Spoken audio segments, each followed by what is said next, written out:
Alright, hi, I'm Grandpa Lance over at Grandpa Lance's blog. Last time we got together, I was discussing how a song was set up. This time I'd like to go into a little bit more concerning the drummers and how that drummer's style affects the song style, and also how these parameters affect how the drummer plays. Now I've gone ahead and set up a control of Carmen in the nu metal style. Carmen is the drummer who sounds a little bit like Carmen of PC, in my opinion. Carmen of PC played with Blue Murder and Vanilla Fudge during the late 60s, early 70s. Alright, let me go ahead and make this Carmen. Alright. Now, I've made some changes in the second verse to Carmen's style.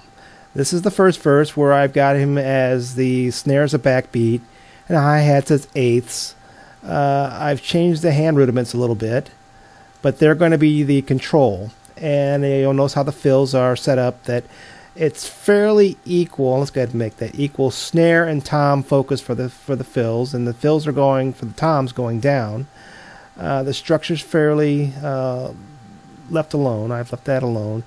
I've made a few changes to the character of the fill. For transition fills, they're going to be freeform in a straight power mode, and for the modulation, there's going to be none. And the rhythmic fills, or the repetition fills, are going to be freeform.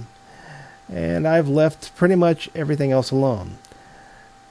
Now, on the verse section, the second verse, which is going to be the variation to the first verse, I've changed the snare from backbeat to D-beat funk.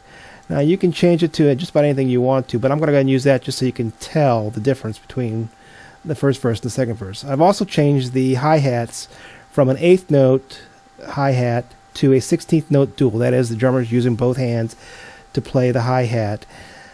And I've left the rudiments alone. I'm going to go ahead and vary the snare feel a little bit. Let's go ahead and pull that up there a little ways. I've changed the fills now. The fills, instead of going down, are going to be any direction. And I'm going to drop the snare, the toms, well, let's go leave the toms up, and just drop the snare out. So the fills are going to have a focus on the toms. And on the repetition fills, I want them to be groove-oriented, and I want them to be strong. On the transition fills, let's go ahead and leave those as, no, let's change those. Let's make those tom and kick build and 20-0. And I want to bring the strokes up on the double strokes up on the snare. And let's go ahead and kick that out of there. Alright, so what's going to happen when I play this is you're going to hear the first verse, and I'll go ahead and talk you through it. The first verse is going to be the control. That is the standard of what it is. And then the second verse is going to be the changes or the variations I've made in that snare drum or those parts, just so you can tell the difference of what the brain can do to the same style and drummer. Let's go ahead and play this. If I can find the play button. Sometimes I get a little ahead of myself. Let's pull the transport bar up.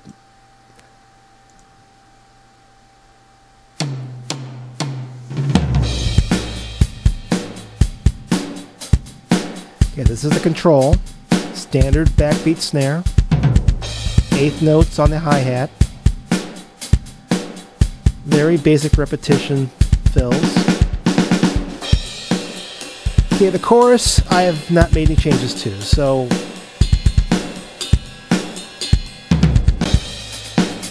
alright, this is the variations that I've made based on the brain, the Jamstix drum brain. The snares are funkier, the hi-hats are different, and the fills are different. Okay, you can see that's a large, it's a huge variation between the control verse and the second verse. Let's go ahead and do something different with the verses. Now, once again, we're going to go ahead and leave everything that we did in the second verse with Carmen, only we're going to change the drummer. We're going to change the drummer to, so let's go ahead and change it to Keith, who sounds a little bit, to my ear anyway, a little bit like the drummer who played with Pete Townsend. All right, let's go ahead and play this again.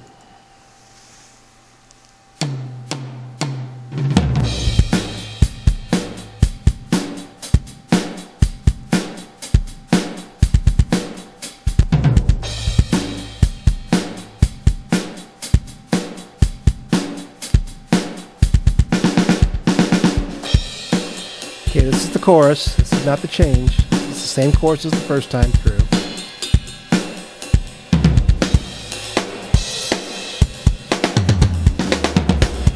And this is the variation in the verse. Different drummer, same parameters I had for Carmen, same style as we had with the original Carmen.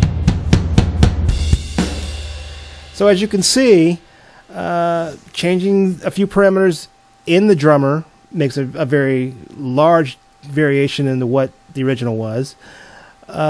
Changing the drummer and leaving the same parameters is a huge difference. So when you are in Jamstix, you may start off with, I believe the original, or the main program, the base program, starts off with 70 different styles with sub-styles involved in that. You may start off with 70 styles, and you may start off with 17 drummers,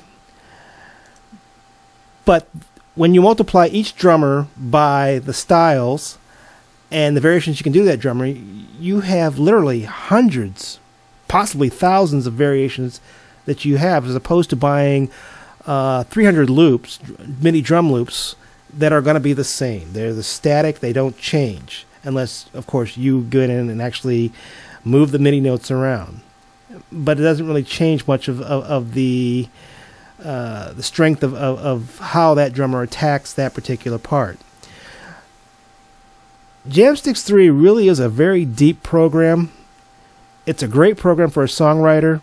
It's a great program for someone who's recording music, because you can actually call up a studio drummer and change his style to fit your particular song or mood.